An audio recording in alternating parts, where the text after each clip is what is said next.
have those relationships that you want to have with your students. This video is going to help you get all of that together.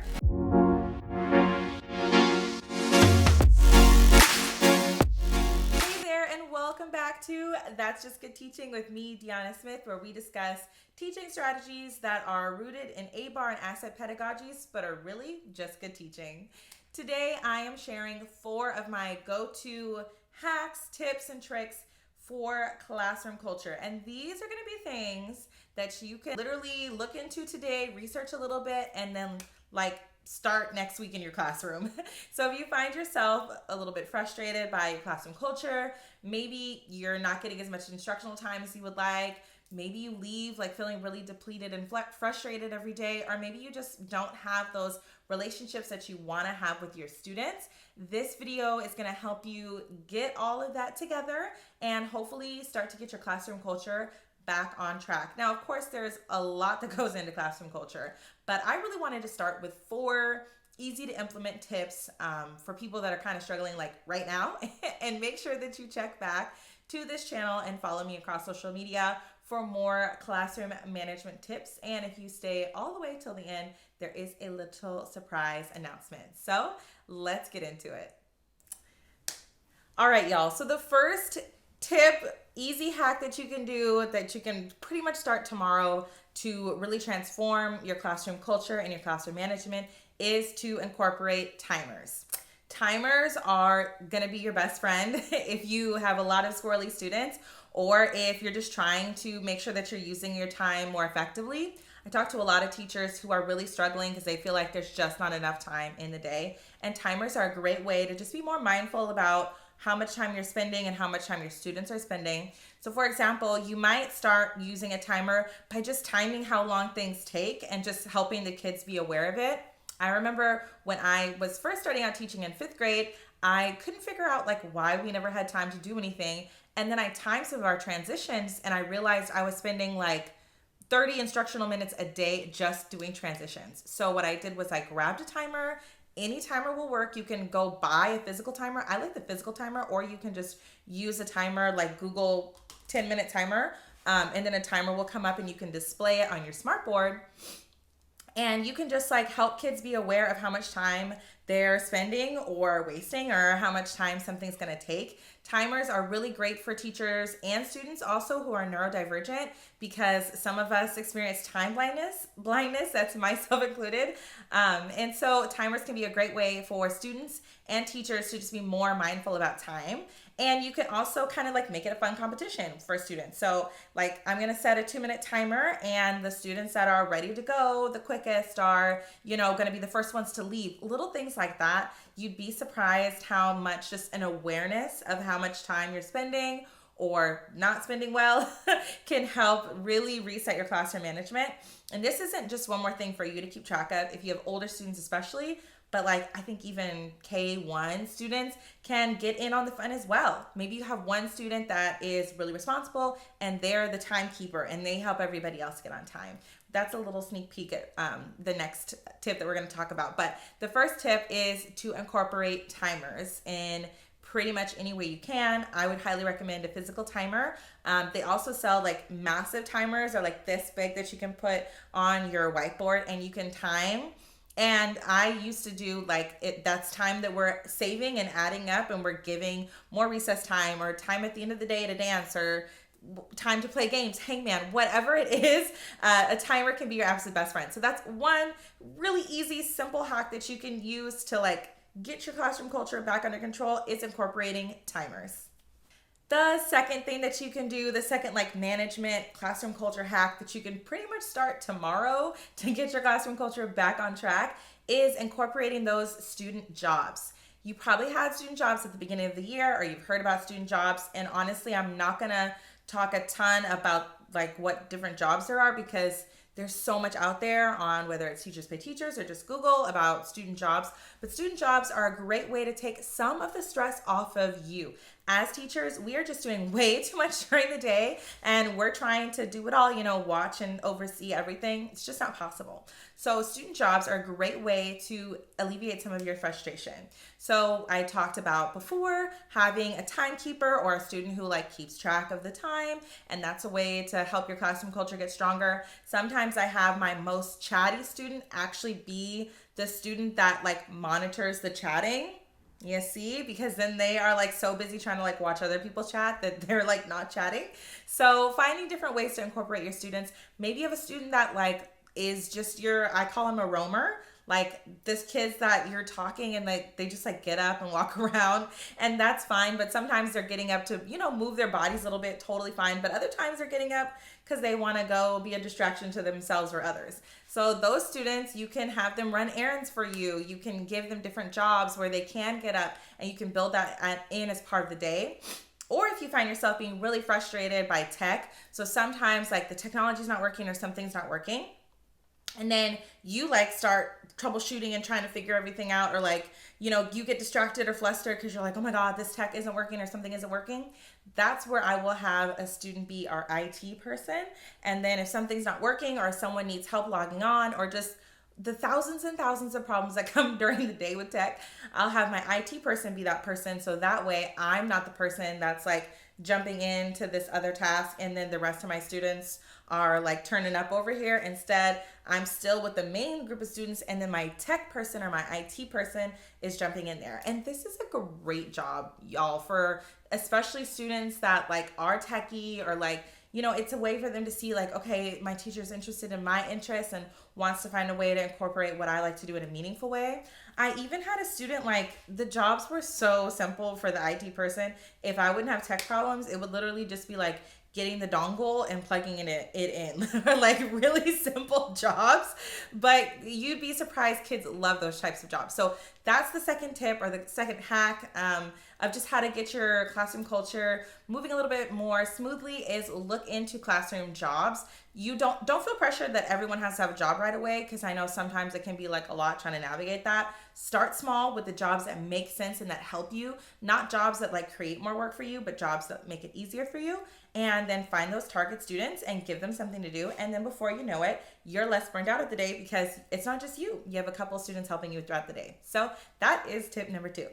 Okay, so the third thing that you can do that's pretty straightforward to get your classroom management back on track, or to kind of hack your classroom management, is to incorporate more visual reminders. Sometimes I swear, y'all, if I had a nickel for every time I said, I don't know, please return to your seat, or those little phrases that we say over and over during the day, it doesn't sound like a lot, but it actually adds up. You would be surprised how often you say the same things over and over and over again throughout your day. So if you're able to have some visual reminders, then you don't have to worry about actually saying it over and over again. You can just point. It sounds small, but when you actually step back and say how many times am I saying this over and over, it can be kind of frustrating, and it can help burn you out a little bit. So if you have those visual reminders instead, students are able to just kind of point or reference or quickly look and remember, okay, I need to get back on track. So visual reminders can be anything, even writing something on the wall or on the display board, smart board, chalkboard, whatever you have. Probably not a chalkboard anymore. Or you can create an anchor chart, or you can have a community meeting and have students create an anchor chart together. That's even more fun. Or maybe 3 reminders for instructional time, or 3 reminders for recess or specials, whatever they are. And then you have the kids create those reminders, and then it's up on the board. And you just need to get used to kind of referencing it. At first, it's going to seem okay, I keep forgetting to talk about it, but once it becomes second nature, you'll see how easy it is to just reference those things. So you'll see them, maybe they come in, and then you'll just be okay, let's go through the reminders, or let's point out the reminders, right, really quickly. And then kids will look and they'll be oh yeah, I need to do this, this, and this. And it's crazy to think about, because as adults, we're thinking shouldn't you know to do these things already? But y'all, when you are a kid and your brain is not fully developed and you have just everything going on, they genuinely might forget about some of these reminders in your classroom. So it's really helpful to have a visual for visual people who like visual reminders maybe a little bit more. So consider how you might be able to incorporate visual reminders into your practice, and then students will be able to be reminded without you having to say it over and over and over and over again. And the last little classroom management hack I have for you today is sometimes, y'all, it is time for just a good old fashioned reset and reteach. And if you are familiar with instruction, you'll know that sometimes you might teach a lesson, but then afterwards you realize like the students didn't leave with the understanding that you wanted them to leave with, or maybe the lesson wasn't as coherent as you wanted, whatever the reason you may have. Sometimes you just need to reset and reteach, and that's totally normal and expected in your classroom management strategy because your students are with you usually from September or August all the way till like May or June. They change so much during that time. Their brains are developing, their bodies are developing, like a lot changes, and you also change too because you keep getting better and better as an instructional and culture leader. So it's just practical to reset from time to time. And what I found is that you definitely want to reset and you refresh some things between big breaks. So like holiday breaks, spring break, like some people have ski week, some people have October break. I didn't have any of those things. But during the big breaks, you want to think about resetting when your kids get back. It's also a great opportunity to like launch any new programs that you're thinking about or try out some different things. But you will probably just want to do some resets and some reteaches from time to time. Whatever the procedures are in your classroom, whatever the procedure is for sharpening your pencil or putting away your paper or lining up or when you have a question, whatever your procedures are, it doesn't hurt to reteach them every once in a while. And you can also make this fun. Like the kids can reteach each other. You can play games to review. There's all sorts of ways that you can make this like reteach not super just dry and kind of just going over things.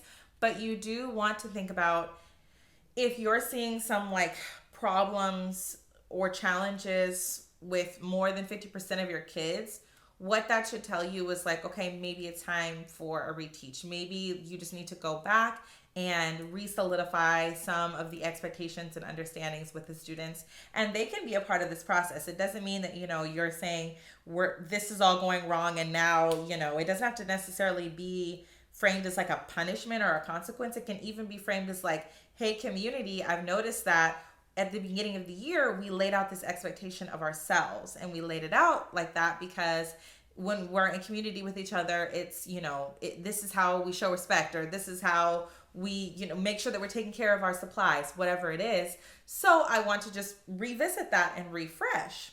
It doesn't have to be, a big negative thing. So think about if it might be just time for a refresh, a reteach, just another opportunity to reset with your kids. And it's like I said, there's no system that's so good that no teacher ever has to revisit it. At least I never got to that level. And I've never seen a teacher at that level where it's like they're so good that they never have to revisit anything ever again. So it doesn't have anything to do with, maybe you not being a strong leader as far as classroom culture goes. It's just natural for kids to kind of have those ebbs and flows. So if you find yourself like you're at your wit's end, I am so frustrated, like up to here, like on LinkedIn looking for different jobs every day, it might just be time for a little bit of a reset with your kids and a little reteach moment. And just so everybody can freshen up a little bit on expectations. And it also gives you an opportunity to change things up and reevaluate if things maybe weren't working and you want to switch them around. So that is your last tip, hack, that kind of thing. Easy implementable. And this one is a little bit more, it takes a little bit more planning, but it is really, really beneficial sometimes for students. So you will probably see some really big differences in your experience of the classroom if you're able to do a little reset or a little reteach. All right, y'all, that is all I have for you today. Thank you so much again for tuning in and supporting this channel. That's Just Good Teaching.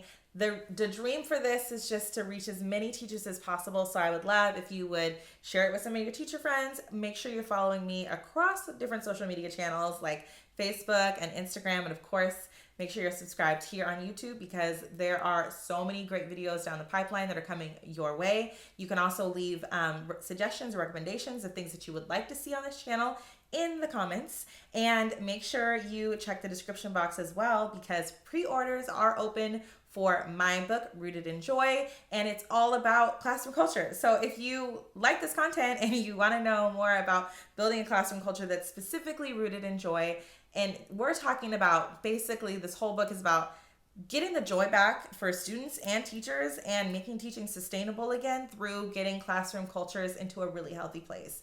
So if that sounds like something that you're interested in, make sure you check the box below, because there will be a link to pre-order Rooted in Joy, and it'll be available really soon. Really excited about that. But in the meantime, follow me here, there, and everywhere for all of the tips and all of the strategies that are just good teaching.